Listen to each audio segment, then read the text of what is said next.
नमस्कार मित्रांनो, मी सुधीर फरगडे. आत्ता व्हिडिओ बनवण्याचं कारण आपल्या ग्रुपवरती 2 सदस्यांनी प्रश्न विचारलेले आहेत. तुमचा प्रत्येक प्रश्न माझ्यासाठी खूप महत्त्वाचा आहे. त्याच्यामुळे या प्रश्नांचं उत्तर सविस्तर देता यावं, यासाठी मी हा व्हिडिओ बनवला आहे. जनरली टाईप करून उत्तर देणं शक्य होतं, परंतु इतकं सगळं टाईप करून त्या भावना किंवा त्या पद्धतीनं ते व्यक्त करता येईल की नाही मला थोडा डाऊट होता. म्हणून हा व्हिडिओ मी बनवला आहे. पहिला प्रश्न क्षीरसागर अनिकेत यांनी विचारलेला आहे. त्यांनी असं म्हटलं आहे की काटकसर करा, काटकसर करूनच माणूस मोठा होतो, असे कोणी ऐकलं आहे का? ऐकलं असेल तर यावर तुमचं काय मत आहे? अनिकेतजी, थँक्यू इतका छान प्रश्न विचारल्याबद्दल. काटकसर करणं हा एक माइंडसेट आहे. कारण काटकसर करणं हा फक्त विचार नाही. 2 पद्धती आपल्याला पाठीमागे 5 सेशनमध्ये आपण पाहिल्या होत्या. 2 माइंडसेट पाहिले होते. त्यातला पहिला माइंडसेट पाहिला होता स्कार्सिटी माइंडसेट आणि दुसरा माइंडसेट बघितला होता तो म्हणजे अबंडन्स माइंडसेट. स्कार्सिटी माइंडसेटमधील व्यक्ती ही नेहमी आपल्या आयुष्यामध्ये गोष्टींची कमतरता आहे, आपल्याला ज्या गोष्टी हव्या आहेत तर त्या कधीच पुरेशा नसतात, या विचारातून जगत असतात आणि त्याच्यामुळं त्यांच्या आयुष्यामध्ये त्यांना नेहमी वेगवेगळ्या गोष्टींची गरज भासत राहते. गरज म्हणजे की त्यांना तुटवडा असतो त्यांच्या आयुष्यामध्ये. त्यांना जेवढं धान्य हवं आहे तेवढं धान्य त्यांच्या घरामध्ये नसतं. त्यांना जेवढा पैसा हवा आहे तेवढा पैसा किंवा संपत्ती त्यांच्या घरामध्ये नसते. त्यांना महिन्याला जेवढा हप्ता भरायचा असेल बँकेमध्ये कर्जाच्या स्वरूपात तर तितके पैसे त्यांच्याकडे नसतील. त्यांना ते कुठून ना कुठून गोळा करून ते भरावे लागतात. काटकसर करणं याच्या पाठीमागचा माइंडसेट महत्त्वाचा आहे आणि तो माइंडसेट म्हणजे स्कार्सिटी माइंडसेट. परंतु याचा अर्थ असा नाही की उधळेपणा करा. उधळेपणा केला म्हणजे अबंडन्स माइंडसेटची ती व्यक्ती आहे असा त्याचा अर्थ होत नाही. कारण ह्या दोन्ही गोष्टी ज्या आहेत, उधळेपणा करणं आणि काटकसर करणं, यांच्या पाठीमागं स्कार्सिटी माइंडसेट काम करत असतो, दोन्हींच्याही पाठीमागे. कारण उधळेपणा करण्याचा स्वभाव बऱ्याचदा कुठून येतो तर आई वडील खूप कंजूस असतात. त्यांनी एखादी इच्छा जी तीव्र होती लहानपणी आणि ती पूर्ण नाही केली आणि त्याच्यामुळे आता त्याच्या विरोधात्मक वर्तन ती व्यक्ती मोठी झाल्यानंतर करायला सुरुवात करते. कोणत्या मार्गाने त्या व्यक्तीकडे ज्यावेळी पैसे येतात तर त्यावेळी ती व्यक्ती असा विचार करते की हे पैसे मला उधळायचे आहेत, मला माझ्या इच्छा पूर्ण करायच्या आहेत, लहानपणी माझी स्वप्न पूर्ण नाही झाली, मला ज्या गोष्टी पाहिजे होत्या त्या नाही मिळाल्या, आता मला त्या घ्यायच्या आहेत. दोन्ही माइंडसेट घातक आहेत. काटकसर करण्याचा माइंडसेट पण आणि उधळेपणा करण्याचा माइंडसेट पण. मग याच्यावर मार्ग काय? माझं काय मत आहे? हे माझं मत नक्कीच आहे, परंतु ते बनलं टी हार्वेकर यांच्या मतावरून. टी हार्वेकर हे सांगतात आणि तेच पुस्तक मी घेतोय तर मी त्याचाच दाखला देईन, त्याचंच उदाहरण देईन. टी हार्वेकर म्हणतात की तुम्हाला तुमच्या आयुष्याला आर्थिक संपन्नतेकडे न्यायचं असेल तर तुमच्या आयुष्यामध्ये तुमची जीवनशैली ही साधी पाहिजे. साधी पाहिजे याचा अर्थ काटकसर केली पाहिजे असा नाही आहे किंवा उधळेपणा केला पाहिजे असा पण नाही आहे. याचा खूप छानसा अर्थ त्यांनी सांगितला आहे आणि आजचा जो व्हिडिओ सेशनचा 31 मिनिटांचा मी सेंड केला ग्रुपवरती, तर त्या व्हिडिओमध्ये पण आपण मनी मॅनेजमेंट करण्याचे किंवा फायनान्शियल मॅनेजमेंट करण्याचे 6 जार बघितले. त्या 6 जारमध्ये हेच टी हार्वेकर सांगतात की तुम्ही तुमच्या आयुष्यातल्या आर्थिक गोष्टींना बॅलन्स केलं पाहिजे. ज्यावेळी तुम्ही काटकसर करण्याचा विचार करता तर त्यावेळी काटकसर करायची आहे म्हणून तुम्ही पैसे गरजेच्या गोष्टींवर पण खर्च करत नाही. ज्या गोष्टींमधून त्यावेळी आनंद मिळणार असतो, सुख मिळणार असतं, त्याच्यासाठी सुद्धा खर्च करत नाही. का? तर पैसे कमी आहेत, साठवून ठेवा, ते उद्या गरजेला येतील. उद्या अशी एखादी परिस्थिती येईल की आपल्याला हे पैसे त्या ठिकाणी वापरावे लागतील. आणि गंमत काय माहिती आहे? अशा लोकांच्या आयुष्यामध्ये नेहमी अशा प्रकारच्या परिस्थिती वारंवार येतात कारण त्या तशाच परिस्थितींचा विचार करत असतात. आणि म्हणून लॉ ऑफ अट्रॅक्शनच्या नियमाप्रमाणे ते जो विचार करतात तोच त्यांना प्रचंड प्रमाणामध्ये भेटत असतो. म्हणून स्कार्सिटी माइंडसेटची जर एखादी व्यक्ती शिकार असेल तर त्यांच्यासाठी माझं म्हणणं आहे की टी हार्वेकरची ही 6 जारची टेक्निक यूज करा. याच्यामध्ये काय सांगितलं आहे की तुम्ही तुमचे जे पैसे आहेत त्यातले 10% रक्कम तुमच्या लाँग टर्म इन्व्हेस्टमेंटमध्ये टाका. 10% रक्कम तुम्ही तुमच्या फायनान्शियल फ्रीडमच्या अकाउंटमध्ये टाका. 10% रक्कम तुम्ही तुमच्या एज्युकेशनच्या अकाउंटमध्ये टाका. दररोज बाहेरून आल्यानंतर जी काही चिल्लर वगैरे गोळा होत असते खिशामध्ये, तर ती तुम्ही तुमच्या पिगी बँकमध्ये टाका, की तिथं काही हिशोब नाही किती टक्के टाकायची याचा. 55% रक्कम तुम्ही तुमच्या त्या अकाउंटमध्ये टाका, की जे तुमच्या दैनंदिन गरजा पूर्ण करणार असतं, ज्याला आपण नीड्स अँड वॉन्ट्स असं म्हटलं. 10% रक्कम तुम्ही तुमच्या लाँग टर्म एक्सपेन्सेसमध्ये टाका, की तुम्हाला अजून 4 वर्षांनी एखादं घर बांधायचं आहे, एखादी प्रॉपर्टी विकत घ्यायची आहे, किंवा मग तुम्हाला 10 वर्षांनी सपोज घरात मुलीचं किंवा मुलाचं लग्न करायचं आहे, किंवा वर्षांनी 2 वर्षांनी कार घ्यायची आहे. असे अनेक खर्च असतात. त्या खर्च लाँग टर्ममध्ये आपले असे जे खर्च येतात, तर त्या खर्चांसाठीची तजवीज म्हणून 10% रक्कम आपण आपल्या लाँग टर्म एक्सपेन्सेसच्या अकाउंटमध्ये किंवा जारमध्ये ठेवायला पाहिजे. आणि 5% रक्कम ही डोनेशनच्या अकाउंटमध्ये ठेवायला पाहिजे. जो माणूस काटकसर करतो तो कधीच डोनेशन करणार नाही, आणि 10% मौजमजेच्या अकाउंटमध्ये पैसे टाकायला पाहिजे, तो तर कधीच टाकणार नाही. तो डोनेशन पण देणार नाही, म्हणजे त्याच्याकडे देण्याची भावना नाही आहे. आणि दुसरी गोष्ट, तो मौजमजा करणार नाही. मौजमजा करणार नाही याचा अर्थ त्याला ते पैसे खर्च करायचीच इच्छा नाही आहे. तो खर्च होण्याच्या क्षणांची वाट पाहत असतो, की जे त्याच्यावर बाहेरून लादले जातील. खर्चाचे प्रसंग त्याच्या बाहेरच्या परिस्थितीमुळे त्याच्याकडे येतात. त्याच्या अंतर्गत परिस्थितीने, त्याच्या मनाने, त्याच्या इच्छा, अपेक्षा, स्वप्न पूर्ण करण्यासाठी तो ते पैसे नाही खर्च करत. काटकसर करायची कशासाठी? भविष्यात काही दवाखाना करावा लागला, भविष्यात काही अचानक काही आपत्ती आली, त्याच्यासाठी त्याला ती काटकसर करायची असते. त्याच्यामुळे तो कुणालाही दान करत नाही, आणि जो देत नाही त्याला मिळत पण नाही. मिळतं ते खूप कमी पटीमध्ये मिळतं. देणं हा निसर्गाचा स्वभाव आहे, हे काटकसर करणारी माणसं बऱ्याचदा विसरून जातात. आणि उधळीपणा करणारी माणसं जी आहेत, तर ती पण काय करतात, त्यांच्या अकाउंटमध्ये तुम्हाला मौजमजेच्या खात्यामध्ये ते खूप पैसे टाकताना दिसतील, पण ते दानधर्माच्या अकाउंटमध्ये पैसे ठेवणार नाहीत. ते बचतीच्या अकाउंटमध्ये किंवा त्यांच्या लाँग टर्म एक्सपेन्सेसच्या अकाउंटमध्ये पैसे ठेवणार नाहीत. एज्युकेशनच्या अकाउंटमध्ये पैसे ठेवणार नाहीत.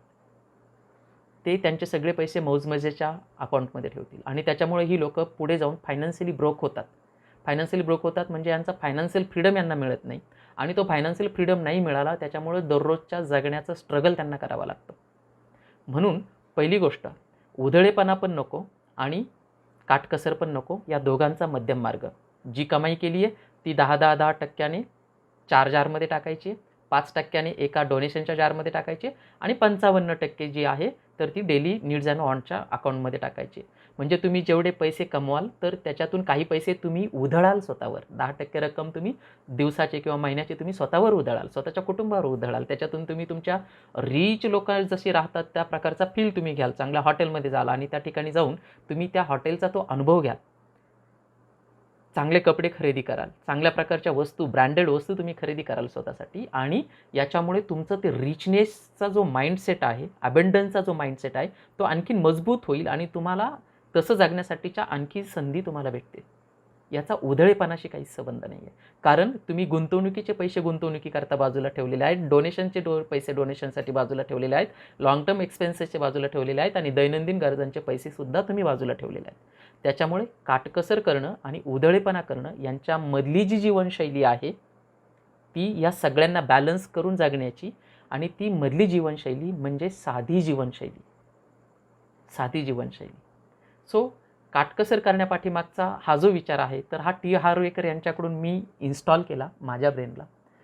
माझी इच्छा आहे या पुस्तकाचं कोचिंग मी तुम्हाला करतोय त्यामुळे, की सेम माइंडसेट तुम्ही ॲडॉप्ट करावा. कारण तो जगातल्या हजारो लाखो लोकांनी ॲडॉप्ट केला, आणि त्याच्यामुळे त्यांच्या आयुष्यामध्ये क्रांतिकारी बदल घडलेले आहे.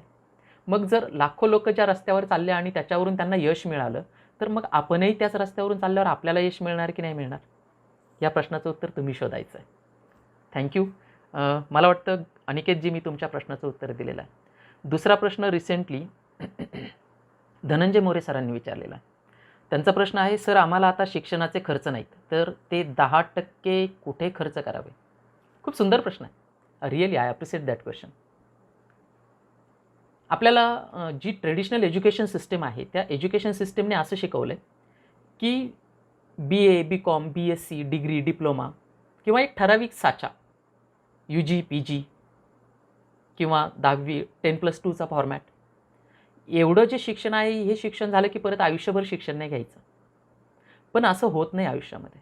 आपण लहानपणी कधीतरी 1ली-2रीला असताना म्हटलेलं असतं की माणूस मरेपर्यंत विद्यार्थीच असतो आणि परत मग आपण आपलं BA BCom BSc MA MSc किंवा इंजिनिअरिंग आणि त्याच्यानंतर पुढे स्पेशलायझेशन किंवा PhD झालं की आपणच लगेच आपल्याला म्हणायचं की आता माझं एज्युकेशन संपलं. मग आपण विद्यार्थी कुठं राहिलो? प्रत्येक माणूस जर मरेपर्यंत विद्यार्थी आहे, जोपर्यंत तो जिवंत आहे तोपर्यंत जर विद्यार्थी आहे तर त्याचं शिक्षण चालू आहे. पण ते जे शिक्षण आहे तर त्याच्याकडे सगळेजण बघतात एक व्यावहारिक शिक्षण. जगामध्ये राहत असताना जे क्षणाक्षणाला अनुभव येतात, जी लोकं आयुष्यात येतात, त्यांच्याकडून जे मिळतं ते शिक्षण म्हणजेच आयुष्यभराचं शिक्षण असं समजलं जातं. बट असं होत नाही.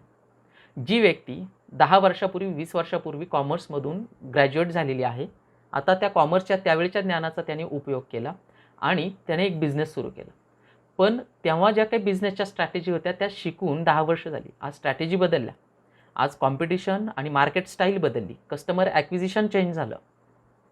प्रॉफिट आणि लॉसेस याच्यामधलं प्रमाण बिझनेसनुसार वेगवेगळं झालं. बिझनेस तुमचा किती ब्ल्यू ओशियनमध्ये चालतोय, किती रेड ओशियनमध्ये चालतोय याच्यानुसार तुमच्या बिझनेसचा फायदा आणि तोटा दिसायला लागला. ओला, उबेरसारख्या कंपन्या झटकन एकदम मोठ्या होतात आणि वर्षानुवर्ष टॅक्सी चालवणारे मात्र गरीबच राहतात. याच्या पाठीमागचं कारण जे आहे तर त्यावेळी जे शिकलं ते तसंच ठेवलं, त्याच्यामध्ये इम्प्रूव्हमेंट केली नाही म्हणून लोकं तशीच राहिली. म्हणून तुम्ही ज्या व्यवसायात असाल त्या व्यवसायाच्या अनुषंगानं ज्या ज्या गोष्टी गरजेच्या आहेत त्या तुम्ही नियमितपणे शिकलं पाहिजे. हा कोर्स त्याचाच एक पार्ट आहे.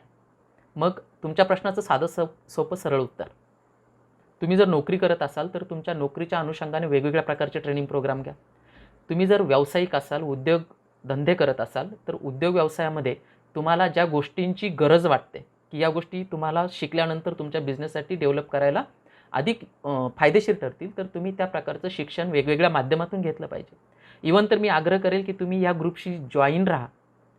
याच्यातून तुम्हाला पुढच्या वर्षभर continuously the river of knowledge, the ocean of knowledge तुमच्यासाठी जितका ओपन करून देता येईल तितका ओपन करण्याची मी तयारी करतो. सध्या मी काय करतोय, ग्राउंड रियालिटी मी तुमच्याशी लगेच शेअर करणार नाही कारण त्याच्यातून स्वतःचं कौतुक करून घ्यायचं नाही आहे मला. परंतु तुम्हाला वर्षभर वेगवेगळ्या प्रकारचं ट्रेनिंग द्यायची इच्छा आहे.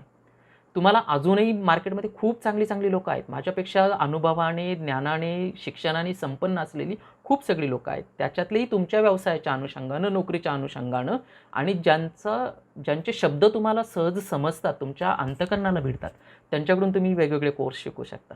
आग्रह नाही आहे की फक्त इथंच या. तुम्ही अनेक ठिकाणी जाऊन ज्ञान गोळा करू शकता आणि त्या ठिकाणी जाताना मग तुम्हाला वेगवेगळ्या प्रकारे फीज भराव्या लागतात. मग त्या फी या 10% रकमेतून तुम्हाला द्यायच्या आहेत. तुम्हाला जर कोर्सेससोबतच अजूनही नॉलेज डेव्हलप करायचं असेल तर सगळ्यात सोपा मार्ग म्हणजे पुस्तकांचं वाचन करणं. तुम्हाला आवडतंय की नाही आवडत म्हणून पुस्तकं वाचायची नसतात. आपल्याला आयुष्यात डेव्हलप व्हायचं आहे म्हणून पुस्तकं वाचायची असतात. म्हणून पुस्तकं वाचण्याचा दृष्टिकोन बदला. आपल्याला आवडत नाही तरीही आपल्याला कडू गोळी खावी लागते कारण ती गोळी खाल्ल्यानंतर आपला आजार बरा होणार असतो. आणि आपल्याला आवडत नाही तरीही आपण पुस्तक वाचलं आणि त्याच्यातून एखादी टेक्निक आपण शिकलो ती आपल्या व्यवसायात, आपल्या नातेसंबंधांमध्ये, आपल्या आर्थिक बाबतीमध्ये जर आपण अप्लाय केली तर त्याच्यामध्ये इम्प्रूव्हमेंट दिसते आणि त्याच्यामुळं आयुष्य आनंदी, सुखी आणि यशस्वी बनतं.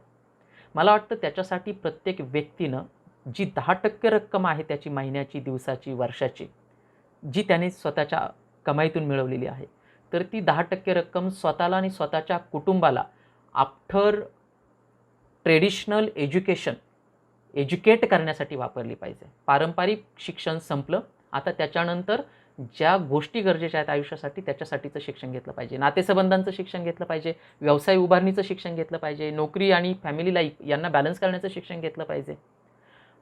त्यानंतर स्वतःचं आयुष्य अधिक कसं उन्नत करायचं त्याचं शिक्षण घेतलं पाहिजे. खूप सगळ्या गोष्टींचं शिक्षण अवेलेबल आज आहे आणि ते सगळं आपण घेऊ शकतो. त्याच्यासाठी ही 10% रक्कम तुम्ही पुस्तकं खरेदी करण्यासाठी किंवा असे वेगवेगळे प्रोग्राम परचेस करण्यासाठी यूज करू शकता. आणि त्याच्यातून फक्त स्वतःच नाही, तुम्ही तुमच्या पत्नीला किंवा तुमच्या मुलांनाही पण असं एज्युकेशन प्रोव्हाइड करू शकता की जे रेग्युलर एज्युकेशन व्यतिरिक्तचं वेगळं शिक्षण आहे. म्हणजे पत्नीने ज्यावेळी तिच्या आईकडून स्वयंपाकाचं, किचनचं जे काही स्किल आहे ते शिकले आज तुम्हाला असं वाटत असेल की गेली 8-10 वर्ष झाली आहे किंवा 10-15 वर्ष झाली आहेत लग्नाला. आता ती टेस्ट नेहमीच तीच चव असते आपल्या स्वयंपाकामध्ये. तर पत्नीला तुम्ही छान एखादा कुकिंगचा क्लास जॉइन करून देऊ शकता. ऑनलाईन खूप सगळे अवेलेबल आहेत. YouTubeवरती वगैरे जाऊन तुम्ही देऊ शकता आणि त्यातली एखादी रेसिपी शेअर करू शकता आणि ही रेसिपी बनवायची आपल्याला. म्हणून तुम्ही पण मदत करा थोडीफार आणि ती मदत करता दोघांच्याही प्रयत्नांतून ते चांगली रेसिपी तुम्हाला खायला मिळू शकते. सो तोही एक एज्युकेशनचाच पार्ट आहे. तिथेही तुम्ही या 10% मधून पैसे देऊ शकता चांगल्या कुककडून चांगल्या रेसिपी शिकण्यासाठी. सो मला असं म्हणायचं नाही की तुमची पत्नी किंवा तुमचे घरी जे कोणी स्वयंपाक करतात ते चांगले नाही करत, ते खूप उत्कृष्ट बनवत असतील. पण प्रत्येक ठिकाणी हा सिद्धांत नेहमी लक्षात ठेवा की कोणती गोष्ट किती उत्कृष्ट असू द्या, किती सर्वश्रेष्ठ असू द्या, ती त्याच्यापेक्षा उत्कृष्ट होऊ शकते आणि त्याच्यापेक्षा सर्वोत्कृष्ट होऊ शकते. त्याच्यामुळे आयुष्यात नेहमी प्रोग्रेसला संधी असते. म्हणून हे विश्व सतत बदलत आहे. हा भौतिकशास्त्राचा नियम आहे. मला वाटतं मी दोन्ही प्रश्नांना उत्तरं दिलेली आहेत. तुमचं समाधान या दोन्ही प्रश्नांचं समाधान या उत्तरांमुळे होईल अशी माझी अपेक्षा आहे. आणि या व्यतिरिक्त अजूनही तुमचे इतर कोणाचे काही प्रश्न असतील या संदर्भातले, तर तुम्ही डेफिनेटली विचारा. मी रोज संध्याकाळी सगळ्यांचे एकत्रित जे प्रश्न आहेत त्यांचं व्हिडिओच्या स्वरूपात उत्तर देण्याचा किंवा ऑडिओच्या स्वरूपामध्ये उत्तर देण्याचा 100% प्रयत्न करेन. धन्यवाद.